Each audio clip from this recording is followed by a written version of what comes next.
Losing progress is a pain, also in video games. Whether it's due to an unexpected crash, a corrupted save file, or simply forgetting to save for half an hour and dying. It's always frustrating. Thankfully, modern games have mitigated this annoyance with autosave functions, and quick saves help a lot too. Unfortunately, this also removed all the pressure from single player games for me.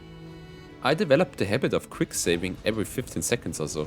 Dying doesn't feel like a big deal when you can jump right back into the fight. Why should I use a healing potion when I can just reload? With 3 more tries I'll get it easily. Use my Ice Storm magic scroll? Nah, I'd rather save it for later or maybe even sell it for some gold. But what if losing a fight meant losing everything? For example, because you underestimated 2 mosquitoes. Foreshadowing is a narrative device in which suggestions or warnings about events to come are dropped. These days many games offer this kind of challenge actually, often called hardcore mode. One famous multiplayer game that recently was hyped again in the content creator sector is World of Warcraft, where several well-known streamers formed the OnlyFans guild in WoW Classic. The constant risk of death led to some incredible moments.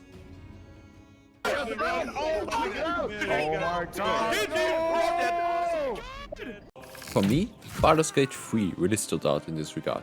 With its honor mode, even returning players were caught off guard by new boss fight mechanics. But there's another game that made me appreciate this concept even more. I'm talking about Drova, Forsaken Kin, an action RPG developed by Just 2D Interactive. It's often compared to the old Gothic games, and I can definitely see why. Having played Gothic multiple times as a kid, I immediately recognized the feeling and storytelling style. Both games throw you into a world where you start as a nobody, where most NPCs and monsters can end your life in seconds. Well, sounds like the perfect game to play on hardcore mode, at the highest difficulty, on a completely blind playthrough. What could possibly go wrong? So, here we are, creating the character. Sorry for the German texts and voices in the gameplay of this video. Having played Gothic in German, I thought this would take me back even more to that time. The character quickly transformed into a Celtic version of a Gandalf, called Gandalf.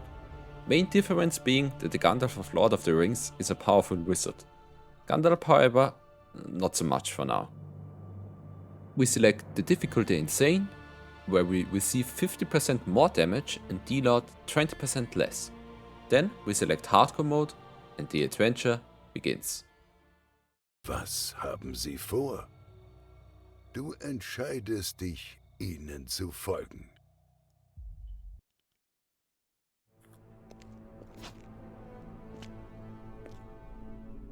Here we are, tracking down Ciri with our Witcher senses.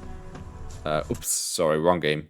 We tracked the 2 druids Maeron and Venia by following footprints that go like 4 inches deep into the mud. And then my first class voice acting comes into play. Nein, Meister. Well, Maeron's dead, I guess. We go on and fight some pig ghosts with his sword, which surprisingly works really well. And after scribbling on stones, we proceed to travel into the world of Drova.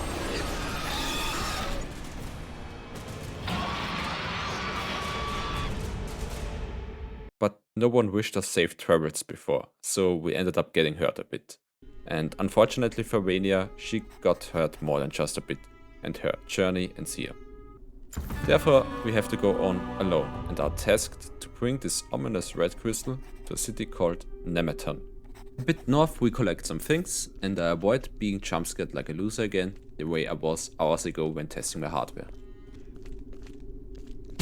Oh my fucking god. We loot our first shield, which fits perfectly for playing scared.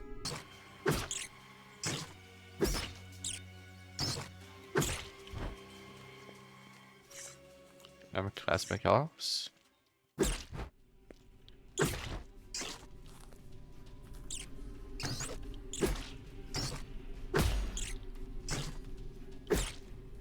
Oh my god.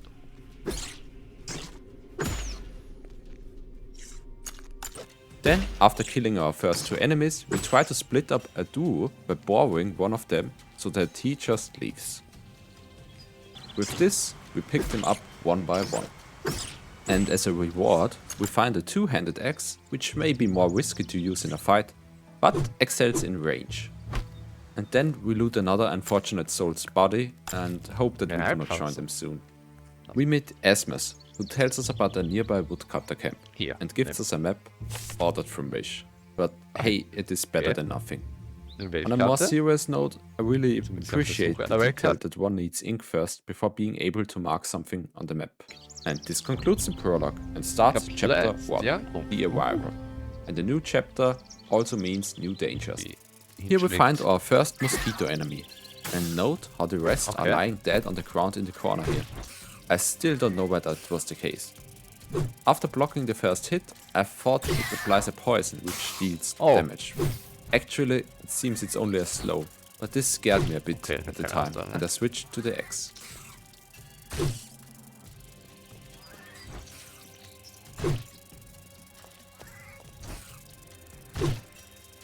Okay.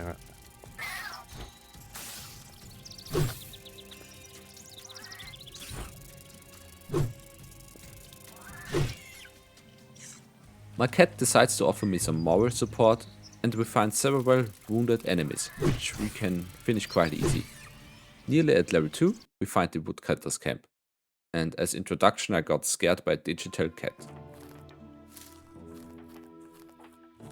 Oh mein Gott, schreck mich. We steal some apples and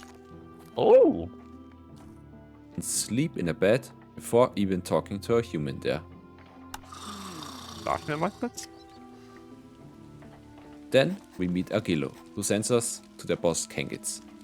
We collect various quests in the camp, but before tackling them, we decide to collect the last missing 40 XP for a level up by fighting enemies. However, Kengitz takes the first one himself, and we do not get any XP from it. Oh mein Gott, hilft mir.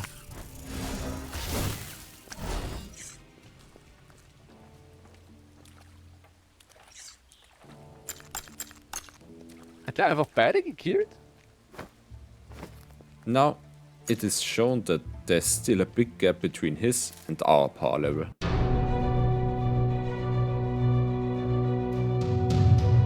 We proceed with our genius strategy of splitting enemies up, but it does not work always. And because of that we try to pull them by shooting with the sling. I mean, we got what we wanted and only fought one at a time, but... well, just see for yourself. Oh mein Gott. Oh no! Panic.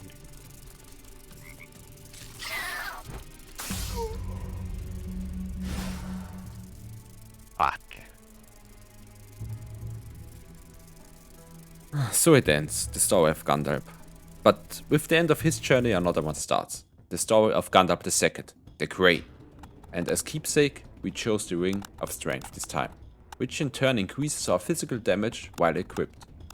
We skip the intro and proceed on our adventure once again.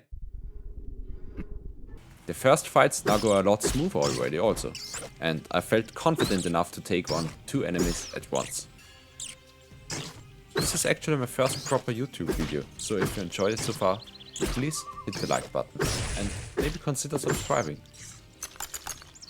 We get the map again from Asmus and enter chapter 1.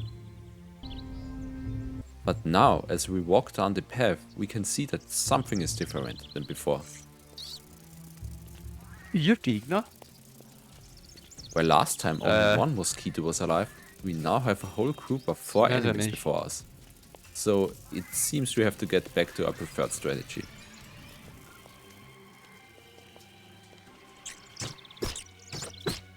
But for some unknown reason we deviated from the strategy in the end.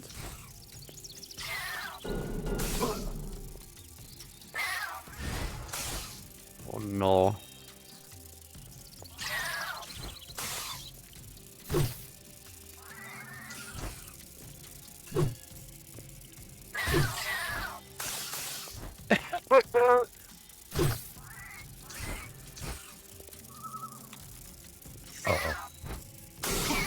Ja. Verdammt, das ist doch toll, mein Weg. Ich hab's geklickt, dann hat er, glaube ich, die Waffe weggegeben. 2-0 for the Mosquitoes. Well, 3 times the charm it seems, and so the story of Gandalf III begins. Let's fast forward a bit here. We get the map from Asmus and enter chapter 1 once again. Here we meet the group of 4 enemies again and try to fight them one by one. Going rather smooth this time. And after clearing up the area around here, we even level up for the first time. Wow, never thought that it would take me this long in a game to reach level 2. Now we got 4 points to invest with the help of a teacher. And talking about teachers, back at the woodcutters camp we meet these 2 fellas, Blan and Karima. They have an argument about using either sword and board or a 2-handed weapon. We support Karima and show the magic of using a shield. And for our efforts, they teach us our first weapon skill, which comes in really handy. It deals 150% weapon damage and applies a bleed effect on the enemy, which can stack. Karima even gifts us her old sword. This all makes us a lot stronger. We could even spend our points here already, but decide to look around for options first.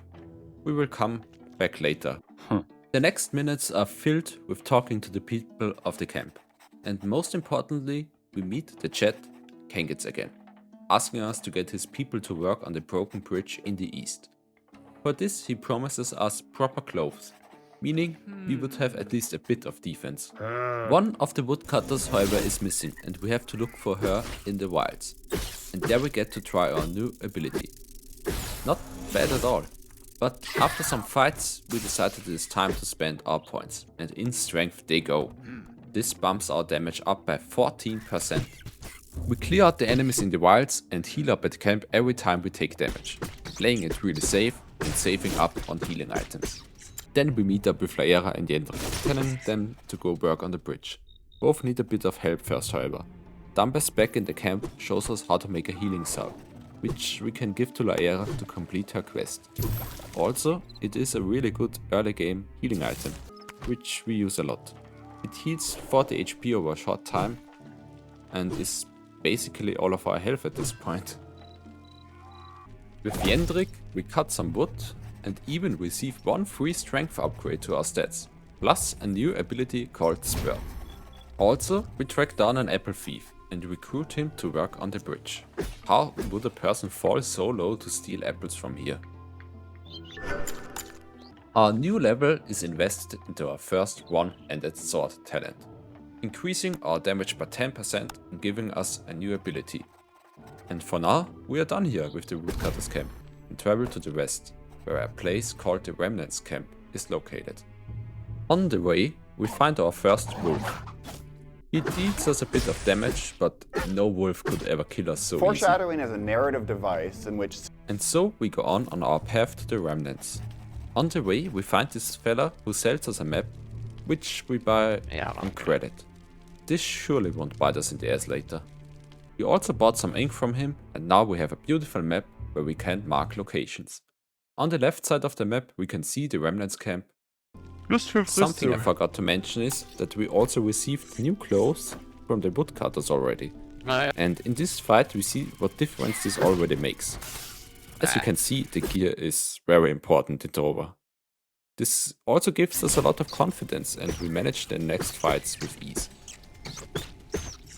Further in the west we notice some footprints and follow them. But it seems those 2 guys didn't want to be followed. And after getting shouted at from one, we back up a bit. In a 1v1 fight, we also do not fare too well, so we decide to leave them for now. Our damage seems a bit lackluster against them. And soon after, we arrive at the Remnants camp. By now, the biggest settlement we have seen. But access to the upper parts is only allowed if we become a member of their faction. We familiarize ourselves with the camp and talk with the various people in it. Collect different quests and also craft some lockpicks after buying the schema for it. After a while we meet Gra, a fighter in the arena of the camp. He tells us that he lost his trusty battle axe called Snaga because of some bandits on the way to the woodcutters camp. Heck? I think I know Oh those my God. guys. Whoa. We decided to try to fight them. It was not easy as we had no real experience fighting a human enemy until now. But we managed to slay the first in a 1v1 combat, with the use of a lot of healing items. To be totally honest, the Dornbush actually killed him, but hey, we take it. Another fight starts and our trusty Dornbush helper strike again. Ugh.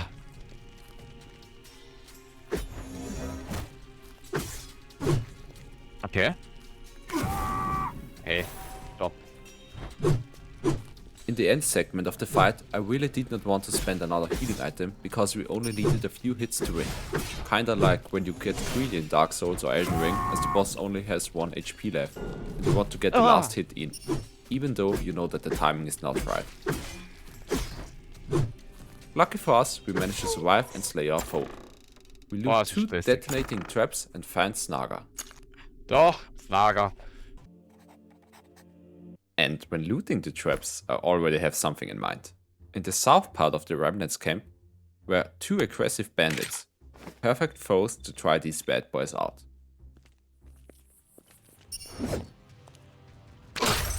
Oh mein Gott, das At war the time weniger. of recording, I thought that the damage was mediocre, because I only noticed the damage on the dude. However, when you look at the damage it dealt to the other person, Oh you no. can see that this made a massive difference.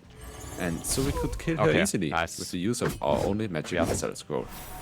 However, the fight with the spear wielder was too tricky for us. The range on that thing sure is scary. We decide to leave him be. Feeling empowered by our last kills, we continue to explore a bit in the south and meet Babsi, a huntress who is looking for help to battle packs of snappers. But it turns out this is more of a Babsi kills everything while we try not to die operation. Reminds me of the hunting session with Bardock in Gothic 2. It does not take long to see that we are massively undergeared and leveled for this sort of enemy. We were really close to die for the 3rd time. After this, Babsi teaches us how to be a proper hunter, and we learn how to safely pull claws and fur. So our sidetracking paid off, I'd say. But now it is time to follow the main goal again. That is to gain access to the upper parts of the camp, and for this we need to get the approval of Levin. To achieve that we go to the silver mine and work our asses out. Matek escorts us to the mine, and we gang up on this poor bandit, just to have to pay these other ones a safety fee. After some time we reach the mine and get to talk to Levin, who allows us to work. And in the mine we go.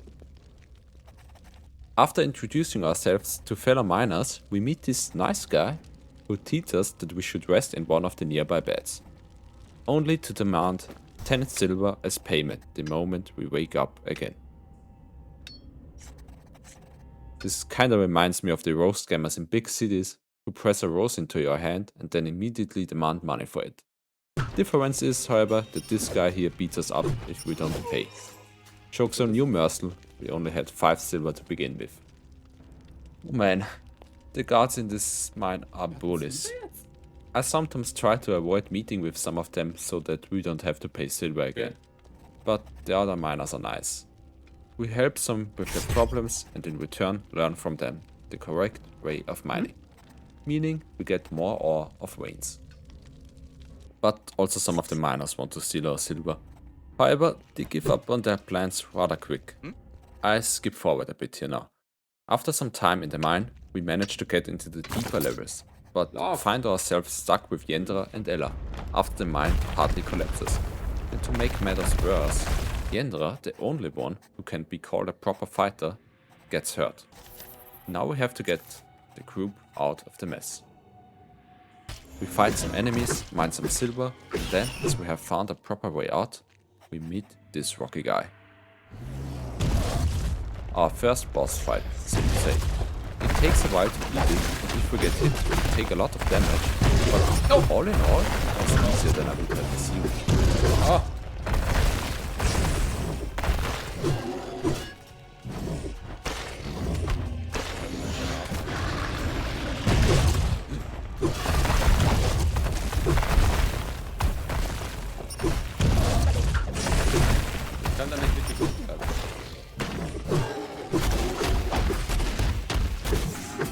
Nice. Erdessence. After the fight, we are welcomed by Levin. He thanks us for our contribution and thinks that we would be a good addition to the Remnants camp. So, he allows us to go to the upper quarter. And after preparing some food for the travelers, we leave the mine, and with it, the bullies. At the entrance, we hand over half of our mine silver and say goodbye. So, there we are, on our way back to the Remnants camp, full of confidence as we have taken on harder enemies in the mine than ever before. And what do we see here? A pack of wolves. We would like to avoid a fight here, we just cross the water. But it's a bit hard seeing in the dark.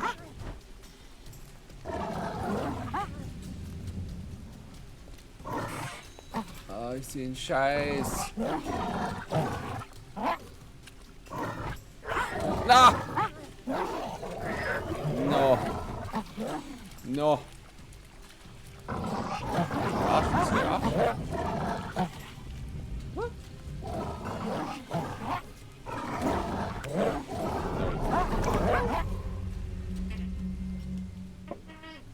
Na!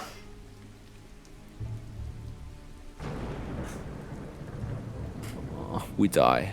And in such a stupid way actually. After having done quite well before. Well, that concludes the story of Gandalf III. I really enjoyed the journey so far.